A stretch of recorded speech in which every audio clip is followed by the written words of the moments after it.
Добрый вечер. В эфире информационный выпуск Амшикшара. А сейчас расскажем, о чем будет наш сегодняшний выпуск. Бадр Гунба встретился с представителями театра имени Вахтангова, находящегося в республике с гастролями. Международный форум по избирательным процессам прошел в Сухуми.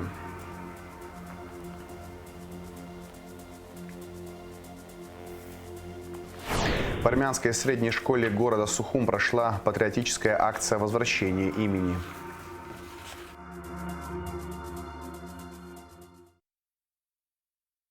Вопросы обеспечения правопорядка в день выборов в органы местного самоуправления обсуждались на совещании, которое провел президент Бадр Гунба с руководителями правоохранительных органов. Глава государства поручил обеспечить все необходимые условия, чтобы граждане республики могли в спокойной и стабильной обстановке реализовать свое конституционное право на свободное волеизъявление.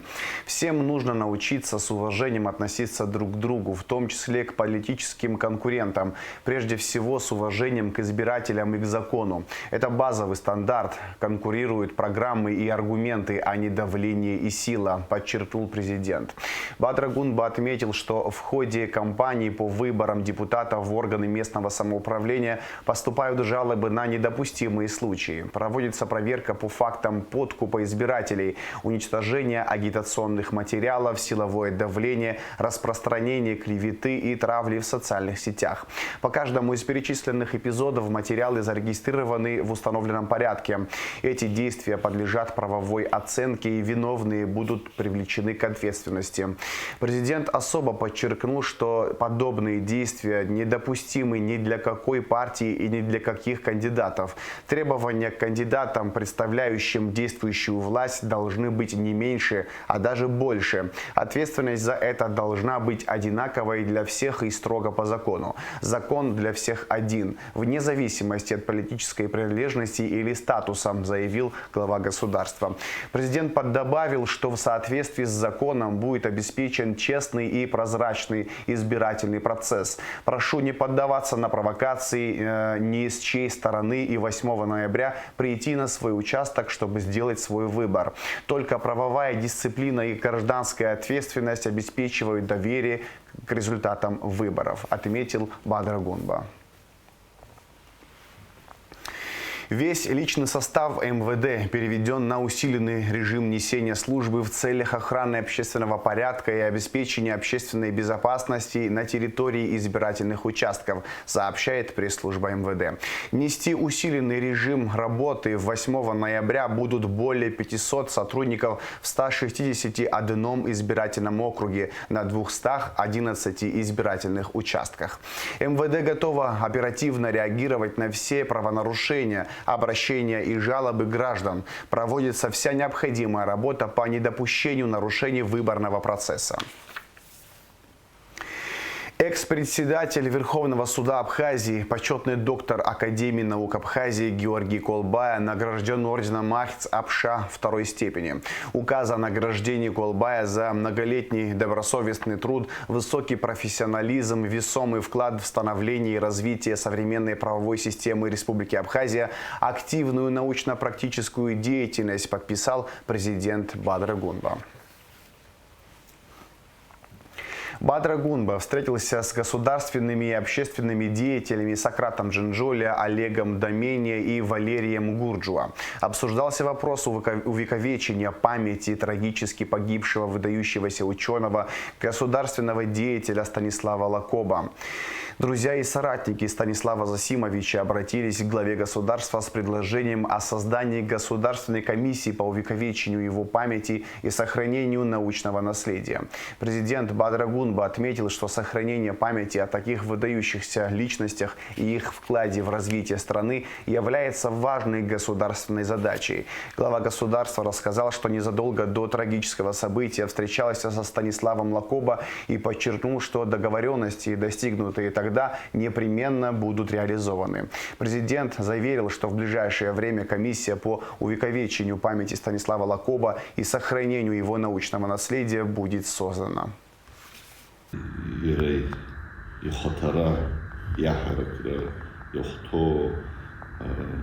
يلقى بيخاوش رانز مكان حقكم شو الزابطرة ويحرا حق خدو طبوب حشاسحد شويز коллег соратник обстыз джбаз бахо ихед акамыршра зехи хочется шнухора патусаку спуяны год их хазлацвар зажила голокош иш хаз я из годы я комиссия пахцепха а комиссия нуцка ацбара ихед мырцырзы комиссия пахцуцера ацклапша зызывала комиссия шумитного шартки хацкалара зужут хаспуяного. Бадр Гунба встретился с ректором Щукинского училища, народным артистом России Абхазии Евгением Князевым и директором театра Вахтангова Кириллом Кроком. В встрече приняли участие заместитель министра культуры Динара Смыр и генеральный директор Государственного русского театра драмы имени Фазиля Искандера Ираклий Хиндба.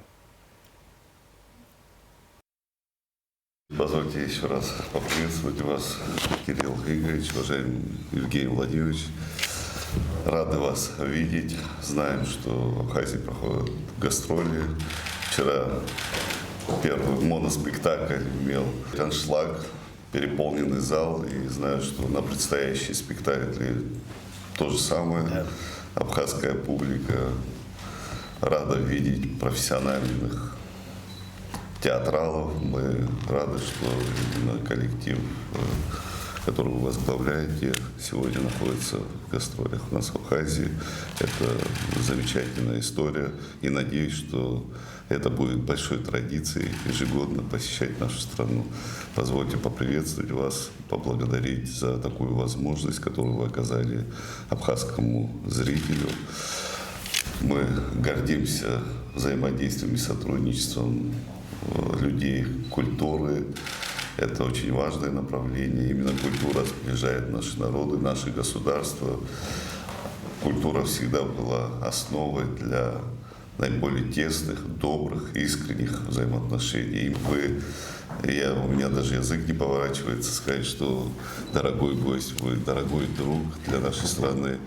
Еще раз не могу не вспомнить 2014 год, когда мы совместными усилиями впервые более чем за 30 с чем-то лет направили наших молодых будущих профессионалов, которые сегодня блистают на сцене и Русского драматического театра имени Фазиля Искандера, и на сцене Абхазского государственного театра имени Самсона Джанова. Так что все, что мы тогда сделали, реализовали сегодня, дает нам возможность гордиться этим. Уверен в том, что мы и далее сосредоточим свои усилия на воспитании крепкой молодежи, культурной молодежи, которым нести все, как говорится, бремя ответственности за уже новые свершения. Ираклий Ревазович, спасибо вам огромное за ту работу, которую вы проводите. Она ощутима, и очень приятно, что Абхазию воспринимают именно в том числе и театральной страной, где сохраняются и приумножаются славные традиции абхазского театрального искусства. У нас есть кем гордиться. Мы гордимся поколениями театралов, которые сделали все, что от них зависело, и все для сохранения нашей самобытной культуры. Спасибо вам, во-первых, за приглашение в вашу страну, что мы приехали. Мы действительно в истории более столетнего Вахтанговского театра обнаружили, что так как-то сложилось, что за 105 лет театр Вахтангова никогда не был в Абхазии. Вот. И когда мы много лет назад начали говорить с Ираклием о том, что нужно приехать, я тогда сказал: да, слушай, это какая-то невосполнимая брешь, которую нужно немедленно заполнить, чтобы театр обязательно мог смело говорить, что мы были в Абхазии на гастролях. Ираклия мы знаем очень давно, он всегда желанный гость в Вахтанговском театре. Но первый шаг сделан, и давайте думать дальше, давайте развиваться. Мы, честно говорю, у нас в театре 6 сцен, и у нас много спектаклей, которые идут на разных сценах, не обязательно исторически. То есть нам есть чего к вам всегда привести в гости. И я думаю, что это надо сделать какой-то хорошей, может быть, традицией. Мне приятно и радостно, что наша страна, Россия, большие гастроли, которые, в общем-то, предполагаются по России, она решается и проводит в других странах. И вот Абхазия одна из первых стран, куда мы поехали с программой «Большие гастроли». Это говорит о том, что наши взаимоотношения очень близки, и они будут дальше развиваться. Ректора Щукинского училища народного артиста России Абхазии Евгения Князева и директора театра Вахтангова Кирилла Крока приняли в Народном собрании. На встрече со спикером парламента Лашей Ашуба обсуждались вопросы укрепления культурных связей между Абхазией и Россией. Подробности в материале Шазины Ханагуа.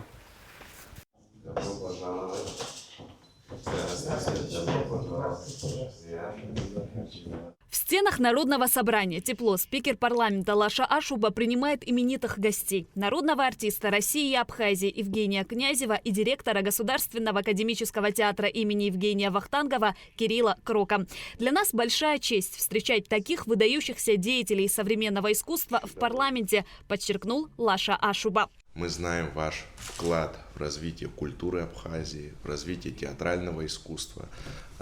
Население Абхазии с большим уважением относится к вашему театру, к университету имени Щукина. И, конечно же, мы видим ваше постоянное присутствие в нашей театральной жизни. Евгений Владимирович, вы стали практически неотъемлемой частью абхазской культурной жизни.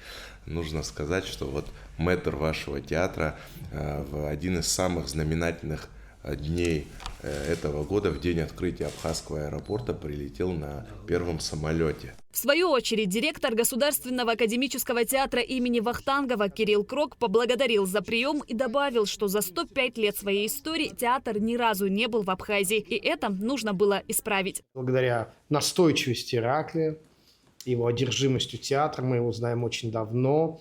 Он, так сказать, приезжал к нам и на учебу в театр, и просто на консультации. Вообще, я еще раз хочу сказать, что человек, который смотрит почти все самые знаковые премьеры в Москве и в Питере, для того, чтобы привести сюда, в свою страну, в Абхазию, понимать контекст театральной деятельности, которая происходит в том числе и в России, и в мире, и этим самым обогатить свою, так сказать, национальную культуру, знаете, это вот очень редко бывает. Русский драматический театр имени Искандера, где основу труппы составляют абхазские актеры, демонстрирует высокий уровень владения русским языком. Во время встречи народный артист России Евгений Князев обратился к Ираклию Хиндба с предложением включить в репертуар постановки на абхазском языке. Он подчеркнул, что такие спектакли могут быть небольшими, возможно, детскими. Где язык начинается? В семьях. А куда привести ребенка, где, чтобы он лучше услышал это? Я предлагаю сделать какие-то детские спектакли для абхазов. И пусть это будет новатором русский театр. Театр, который на сегодняшний день успешно существует. Ираклий сам абхаз, ребята абхазы работают. Разницы-то никакой нет. Это русский театр, только он так называется. То, что эти гастроли действительно важны, подтверждается вниманием публики. На спектакле «Пиковая дама» в день открытия не было ни одного свободного места. Были открыты даже технические ряды, так как театр не мог вместить всех желающих посмотреть постановку. Ираклий Хиндба также добавил, что по их оценкам из почти 500 зрителей около 220 специально приехали в Сухум из Сочи, Краснодара, Ростова-на-Дону и даже из Москвы. Для экономики города, да, это очень серьезная история. И уверен, что и сегодня, и завтра, и послезавтра это все будет происходить. И вот как культура продвигает не только имидж страны, но и экономике помогает. И туристический потенциал, естественно, усиливается, потому что да, Абхазия небольшая страна, но таким образом мы можем нарастить свои возможности и привлекательность свою и так далее. И это действительно очень серьезный проект, и без поддержки Министерства культуры России, лично Ольги Борисовны Любимовой, без Росконцерта, который реализует программу «Большие гастроли», он, конечно, не состоялся бы. Ираклий Хиндба отметил, что в Абхазии стремятся развивать культуру, в частности театральную, приближая ее к высоким стандартам. В качестве примера он привел театр Вахтангова. Мы понимаем, что есть такая планка высокая, и мы не хотим, чтобы вот мы вчера об этом тоже, кстати, с Кириллом Ильичем говорили, чтобы не было даже налета провинциальности какой-то. Вообще в целом в нашей культуре. Потому что у нас город Сухум – это столица независимого государства. Да, Сухум это не примет и не должен принимать такие вещи. Поэтому должен быть хороший вкус, стремление вот к таким высоким стандартам и открытость сотрудничеству. Всего театр имени Вахтангова покажет в Сухуме 4 спектакля. Его приезд организован в рамках программы «Большие гастроли». Шазина Ханаго, Гугуца Вардани, Раму Камке, Абхазское телевидение. В ходе рабочего визита в Москву министр иностранных дел Абхазии Олег Барцыц проинспектировал павильон «Абхазия» на ВДНХ, где близится к завершению ремонтно-реставрационные работы. Олег Барцыц совместно с руководителем группы технического надзора Сергеем Баженовым, а также представителями администрации ВДНХ и подрядных организаций принял участие в проверке функционирования инженерных систем, включая работу противопожарного комплекса, систем сигнализации, вентиляции, отопления и других важных инженерных коммуникаций. Ушла из жизни ученый-языковед, профессор АГУ, кавалер ордена Ахт-Апша 3-й степени, ветеран труда Раиса Константиновна Гублия.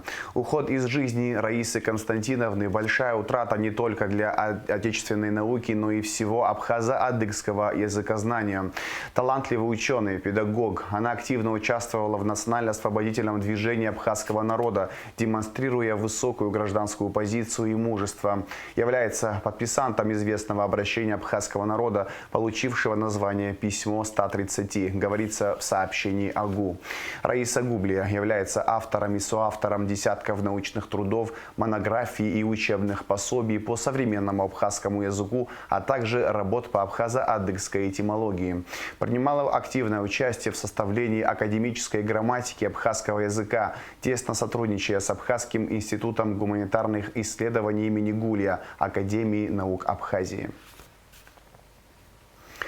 Вопросом противодействия незаконному обороту наркотических средств и обобщению судебной практики по данной категории уголовных дел за 2023-2024 годы посвящалось координационное совещание руководителей правоохранительных органов Абхазии, состоявшееся 7 ноября под председательством генерального прокурора Адгура Агарба. С основным докладом выступила начальник Следственного управления Генеральной прокуратуры Тамила Бигвава. Проблема незаконного оборота наркотических средств является одной из самых острых угроз современному обществу. Она затрагивает не только здоровье нации, но и основы национальной безопасности, экономическую стабильность и нравственное состояние общества, отметила Бигвава. Она привела данные динамики выявленных преступлений по фактам незаконного оборота наркотиков. Так, в 2021 году зарегистрировано 238 преступлений, в 2022 году 255, в 2023 году наблюдался резкий спад выявленных преступлений – 192. В 2024 году зарегистрировано 168 преступлений. Международная конференция «Выборы в многополярном мире. Суверенитет, доверие и трансформация электоральных процессов» прошла в Национальной библиотеке имени Папаскер. Организатором конференции выступила Центральная избирательная комиссия Абхазии. В конференции приняли участие представители ЦИК Абхазии, Южной Осетии, Приднестровья, членов ЦИК России, а также международных экспертов из Италии, Кении, Франции, Сербии, Кореи, Аргентины и Эфиопии. Гугуца Вардани расскажет подробности. Сегодня в конференц-зале Национальной библиотеки звучат выступления на разных языках. Здесь в преддверии выборов в органы местного самоуправления собрались не только абхазские эксперты, но и гости из России, Южной Осетии, Европы, Азии, Африки и Латинской Америки. Открыл встречу глава Центра избиркома страны Дмитрий Маршан. Мы пригласили вас для того, чтобы у нас на родине, в Республике Абхазия, обсудили электоральные процессы, избирательное право. Вы специалисты во многих областях, разбираясь в данных вопросах. Я думаю, что на этой площадке у нас будет возможность обменяться опытом. Тема международной конференции – «Выборы в многополярном мире. Суверенитет, доверие и трансформация электоральных процессов». Конечно, в этих вопросах, особенно в эпоху глобальных перемен, важную роль играет международный опыт, отметили на мероприятии. И в эпоху таких глобальных вызовов Мне хочется сказать, что доверие общества и трансформация всех избирательных систем, она, конечно же, является ключевым фактором стабильности государства. Общественная палата Республики Абхазия всегда выступала за открытый диалог, конструктивное взаимодействие. Мы уверены, что совместными усилиями, обмениваясь опытом, лучшими практиками, мы сможем найти эффективные решения для укрепления демократических институтов и обеспечения справедливых и прозрачных выборов. Как адаптировать существующую избирательную систему к различного рода трансформациям, сохраняя при этом ее надежность и легитимность. Именно поэтому сегодня мы собрались здесь, чтобы постараться вместе осмыслить эти вызовы, поделиться опытом и найти пути решения стоящих перед нами задач. Член Центральной избирательной комиссии Российской Федерации Павел Андреев подчеркнул, что Абхазия становится популярным направлением не только в области туризма, но и для деловых поездок. В своем выступлении он рассказал об основных вызовах избирательной системы, которые сегодня стоят в мире. Одна из тем – выстраивание диалога с молодежью. В России, и насколько я понимаю, в Абхазии, может быть, Дмитрий Зурович меня поправит, но процент молодых избирателей, он составляет порядка 25%. В то время как во многих странах Азии, Африки, Латинской Америки процент молодых избирателей составляет 40, 60 и даже больше процентов. Если даже для нас, и это такая 25% это значимая цифра, то в других странах молодежь является подчас критической массой, от которой зависит легитимность избирательных процедур. И поэтому, наверное, неудивительно, что избирательные органы во всем мире крайне озабочены темой выстраивания диалога, коммуникации с поколением Z, с молодыми избирателями 18-35. Новые подходы к наблюдению за выборами в новом мировом порядке, принцип невмешательства и международное наблюдение, баланс в многополярном мире, национальные избирательные стандарты как важнейшая часть суверенитета страны, современные молодежные проекты в избирательной сфере. Международные эксперты представили доклады на эти и другие темы. Дипломат-основатель Международной дипломатической обсерватории из Итальянской республики Вито Гритани в Абхазии частый гость. В республику приезжает как на свою вторую родину. Вот и сегодня прибыл в Сухум на международную конференцию с докладом. Особенно радует, что конференция сегодня проходит здесь, в Сухуме. В начале этого года мы с моими коллегами из Италии уже приезжали сюда в качестве международных наблюдателей на президентских выборах, где смогли лично убедиться в приверженности Абхазии к стремлению развивать демократические стандарты в этой области.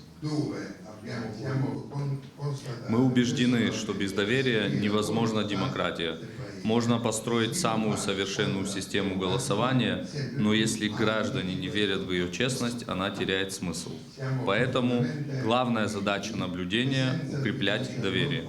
Также в рамках международной конференции свои доклады зачитали гости из Южной Осетии, Приднестровской Молдавской Республики, Никарагуа, Аргентины, Кении, Эфиопии, Сербии, Франции и Италии. Гугут Савардания, Ахрамичпа, Абхазское телевидение.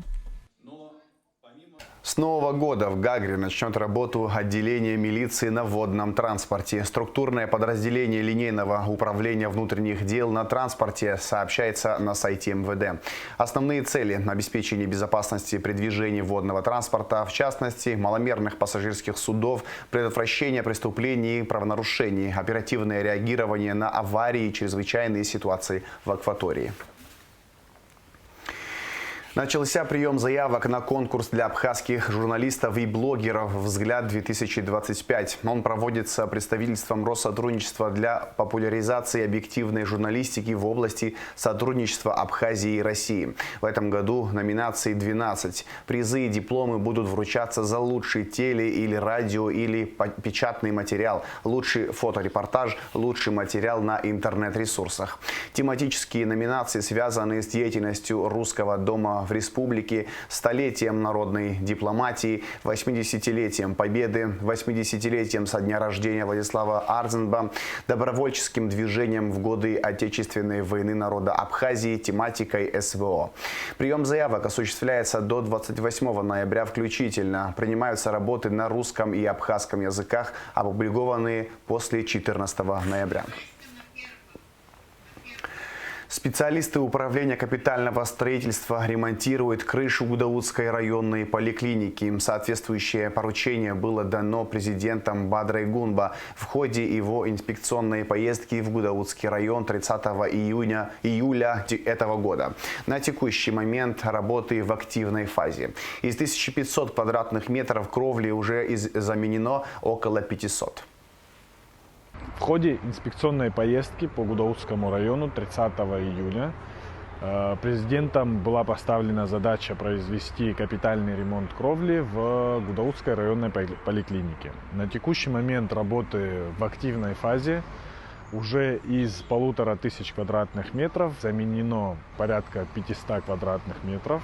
Проводятся работы реставрационные, можно так сказать, потому что это объект историко-культурного наследия. Кровля очень сложной формы, фальцевая, но при этом рабочие выполняют все в соответствии с нормативами. Контроль проводится дальше в соответствии с функциями управления капитального строительства. Специалисты столичной администрации приступили к ремонту кровли многоквартирного дома по улице Эшба в Сухуме. Всего будет заменено более 300 квадратных метров и отремонтировано 200 квадратных метров кровельного покрытия. Также планируется возвести металлические навесы для недопущения попадания осадков на балконы верхних этажей дома. Согласно поручению главы города Сухум Тимура Агарба, продолжается ремонт и реставрация фасадов зданий в столице. На данный момент идет реставрация фасада жилого дома на пересечении улиц Арзенба и Дбар. Данный дом входит в перечень объектов историко-культурного наследия. Здание стоит на балансе РУП абхазских железных дорог, поэтому ремонт производится совместно с АЖД. Мы обратились к руководству абхазских железных дорог совместно провести работы. Благодарим руководство абхазских железных дорог за мгновенное реагирование. И вот на сегодняшний день подрядчик, который лично по просьбе главы города оказал материальное содействие, приступил к работам. И в скором времени в городе Сухум появится еще один реставрированный, ухоженный дом. Администрация города и далее будет двигаться в этом направлении и собирается постепенно приводить в порядок все объекты, которыми дорожат наши жители. В армянской средней школе города Сухум прошла патриотическая акция возвращения имени. Смысл акции заключается в поиске по списку учащихся этой школы семей, чьи родные в составе Красной Армии пропали без вести во время Великой Отечественной войны. Также в рамках акции состоится торжественное открытие мемориальной плиты, посвященной сухумским курсантам военно-пехотного училища, которые в 1942 году совершили подвиг по защите рубежей Сочи. Подробности акции в материале Айлиты Арутюнян. Аршак Тополян, как многие другие защитники, противостоял фашистским захватчикам и погиб во время Великой Отечественной войны. В рамках акции одна из учениц зачитала доклад о пребывании Аршака Тополяна в немецком плену, а точнее о тех невообразимых ужасах, которые он пережил. Тополян Аршак Григорьевич был в плену в нацистском лагере. Основной контингент лагеря составили красноармейцы, взятые в плен в ходе августовских сражений за города Смоленск, Могилев, Рогачев, Жлобин и Гомель. Основным местом приложения труда советских военнопленных стало рытье линии немецкой обороны на окраинах Торуня. Волонтеры – важное звено этой акции. В их обязанности входит нахождение однофамильцев в этой школе. В данном случае волонтеры – ученики 11 класса, сравнивают список учеников со списками воинов и находят однофамильцев, в семьи которых поступает звонок с просьбой помочь выяснить, является ли эта семья потомками пропавшего воина. Таким образом, работа проводилась в Крыму, в городе Керчи и в Кыргызстане, и более 300 семей нашли своих родственников благодаря этому проекту. Каждый военный Второй мировой войны, как и Аршак Тополян, внес неоценимый вклад в победу. Григорий Скворцов рассказал о том, какая была проделана поисковая работа, которая связана с анализом документов Российского военного архива, где установлен перечень уроженцев Абхазии армянской национальности, где и был найден Аршак Тополян. Очень благодарны что наконец-то знаем. И, наверное, нам дадут документ, и будем после этого знать, где наш дядя. Спасибо вам огромное. Фамилия. Я в семье старшая, и вот помню, как они рассказывали, как переживали, как не знали, где, как.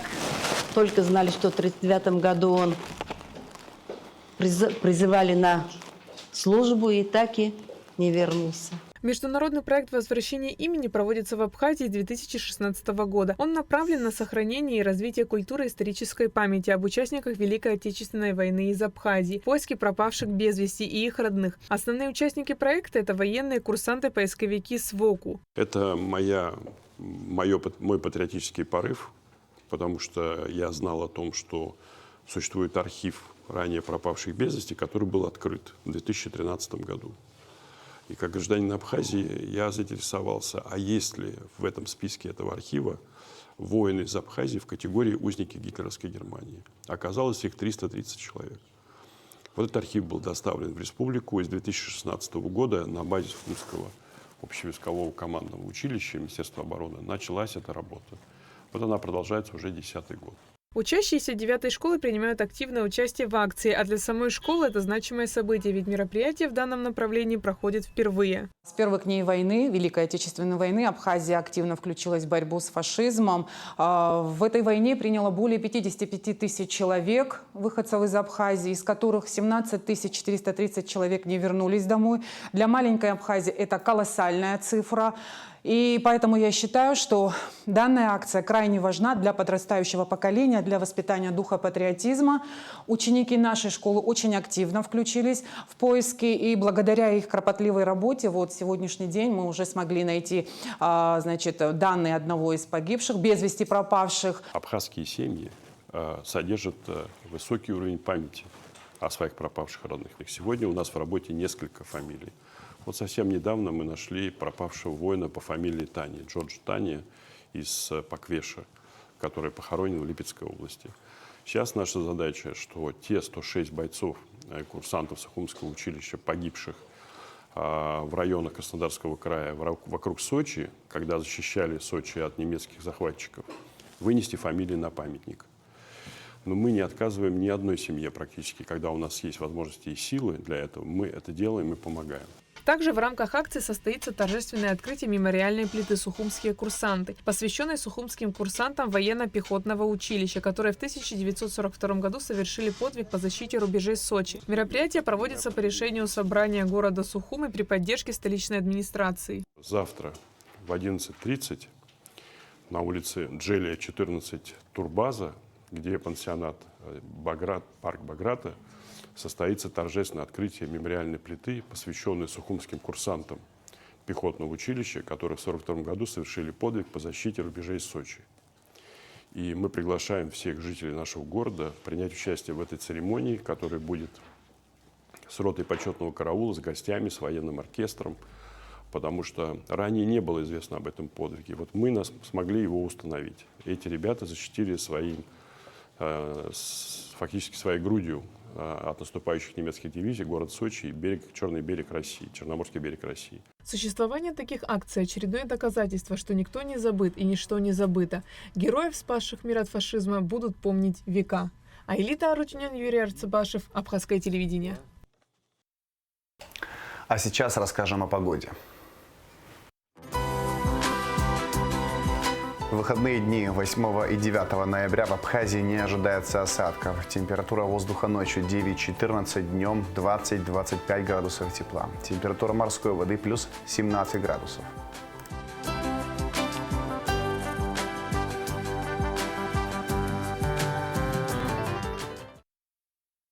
На этом информационный выпуск Амшик Шара подошел к концу. Всего хорошего. До свидания.